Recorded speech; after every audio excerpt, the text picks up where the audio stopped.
علامہ اقبال کی بیٹی سے انٹرویور نے پوچھا آپ نے کوئی عجیب قصہ اپنے باپ کے بارے میں سنا ہے؟ تو انہوں نے کہا ایک عجیب قصہ ہمارے والد کے بارے میں ہم نے بچپنے میں سنا ہے، وہ بڑا دلچسپ ہے، وہ قصہ آپ سے شیئر کر رہا ہوں۔ کیا ہے؟ تو وہ کہتی ہیں کہ اقبال کے خادم تھے، خادم کا مطلب خدمت گزار، اسسٹنٹ، بوڑھے ہو گئے تھے اقبال، خدمت کرنے کے لیے ایک بندے کو انہوں نے مقرر کر رکھا تھا۔ رات کے تقریباً 2-2:30 بجے تھے، ان کے خادم کو اقبال نے اٹھا کر ارشاد فرمایا کہ میرے ہاں مہمان آئے ہیں اور فوراً جاؤ مہمان کی خدمت میں لسی لے کر آؤ۔ رات میں یہ نیند سے جاگے، کہنے لگے حضرت رات کے یہ پہر کوئی مہمان آپ کے پاس آیا تو آیا کہاں سے ہے؟ انہوں نے کہا تم سوالات مت کرو، ذرا ان کا چہرہ دیکھ لو، تم اس کے بعد سوال نہیں کرو گے۔ وہ کہتے میں اندر گیا، جا کر میں نے دیکھا تو چہرہ ایسا ہے کہ بس اس چہرے پر قربان جاؤں، ایسا چہرہ میں نے اپنی پوری زندگی میں نہیں دیکھا تھا۔ چہرہ میں نے دیکھا، کہنے لگے میں بالکل ان کے لیے لسی لے کر آؤں گا، مگر یہ بتلائیے کہ رات کے 2 بجے کون سی لسی والا دکان کھولتا ہے؟ جب کوئی ٹائم ہے لسی لانے کا؟ کہنے لگے مگر میں مہمان کو لسی پلانا چاہتا ہوں، تم نکلو تو صحیح، دیکھو تو صحیح، کوئی نہ کوئی دکان تمہیں ضرور نظر آئے گی، چونکہ مہمان کوئی معمولی مہمان نہیں ہے، بہت شان والے مہمان ہیں۔ تو کہا اچھا ایسی بات ہے۔ رات کے 2-2:30 بجے وہ گلاس لے کر، لوٹا لے کر لسی لانے کے لیے چل پڑے، گئے، چلتے رہے بازار کی طرف۔ بازار پہنچنے سے پہلے لسی کی دکان انہیں نظر آ گئی، ایک انتہائی روشن چہرے والے۔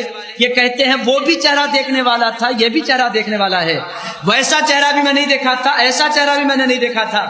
میں فوراً ان کے پاس گیا، جا کر میں نے کہا حضرت لسی آپ دیں گے؟ کہنے لگے لسی بیچنے کے لیے۔ انہوں نے پوچھا رات کے 2-2:30 بجے، میاں تم سوالات مت کرو، تمہیں لسی سے کام ہے نا، لسی لے جاؤ۔ انہوں نے پیسے نکال کر دینے چاہے، کہا مجھے کوئی پیسے نہیں چاہیے، لسی میری طرف سے تحفتاً لے جاؤ۔ لسی انہوں نے لے لی، فوراً لسی لے کر آئے اور لسی لا کر پیش کر دی۔ 3 گلاسز میں ایک اقبال کو انہوں نے دے دی، دوسرے اس بزرگ کو دی جو سامنے بیٹھے ہوئے تھے، اور تیسرا گلاس خود کے لیے لے کر چلے گئے۔ جاتے جاتے جب وہ جانے لگے، اقبال نے فرمایا چلے جاؤ، زیادہ سوالات مت کرو، بقیہ باتیں صبح میں ہوں گی، خاموش سو جاؤ۔ وہ گئے، سو گئے، صبح ہوئی، اب ان سے رہا نہیں گیا۔ انہوں نے پوچھا حضرت سچ سچ بتائیے، رات کے 2 بجے کوئی مہمان تو آ نہیں سکتا، کون مہمان تھا؟ اقبال نے کہا بھائی ہمارے معاملات سے تمہارا لینا دینا کیا ہے، تم اپنا کام کرو۔ انہوں نے کہا نہیں آپ مجھے بتلائیے وہ مہمان کون تھا۔ انہوں نے کہا وہ مہمان کوئی اور نہیں تھے، جو مجھ سے ملاقات کے لیے تشریف لائے تھے، تم نے نہیں دیکھا میں ان کا کس قدر ادب کر رہا تھا؟ وہ جو مجھ سے ملاقات کے لیے آئے تھے وہ کوئی اور نہیں تھے، پورے ہندوستان کے سلطان خواجہ معین الدین چشتی میرے پاس تشریف لائے تھے۔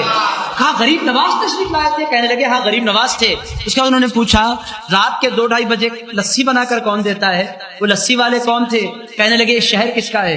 انہوں نے کہا یہ شہر لاہور ہے۔ لاہور کس کا شہر ہے؟ انہوں نے کہا یہ شہر داتا گنج بخش علی ہجویری کا شہر ہے۔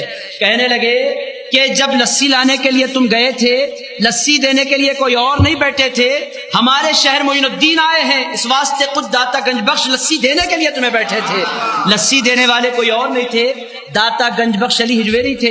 کہنے لگے اتنی حیرت کی باتیں ہیں، ایسا ہوتا ہے؟ انہوں نے کہا اللہ کرم فرما دے تو یہ سب کچھ ہو سکتا ہے۔ میرے دوستو آپ ٹھنڈے دل سے غور فرمائیں، اقبال کون تھے؟ ایک شاعر تھے اردو کے۔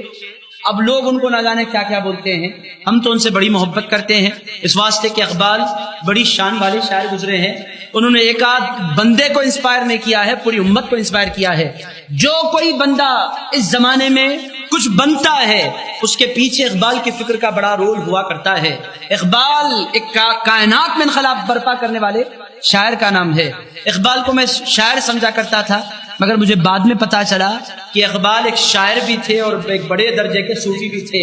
میرے دوستو غریب نواز ملاقات کے لیے تشریف لانے یہ کوئی معمولی بات نہیں ہے۔ اس سے پتہ کیا چل رہا ہے کہ اولیاء سرکار کے امتی اس شان والے ہیں کہ وہ چاہتے ہیں تو قبر لے بھی لیا کرتے ہیں، چاہتے ہیں تو کسی امتی سے ملاقات کے لیے تشریف بھی لا سکتے ہیں۔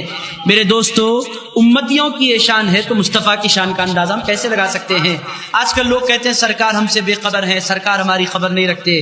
میرے دوستو یہ سارے کے ساری باتیں آپ کی اپنی بنائی ہوئی ہیں، یہ ساری کی ساری باتیں عقیدے کو ختم کر دینے والی ہیں۔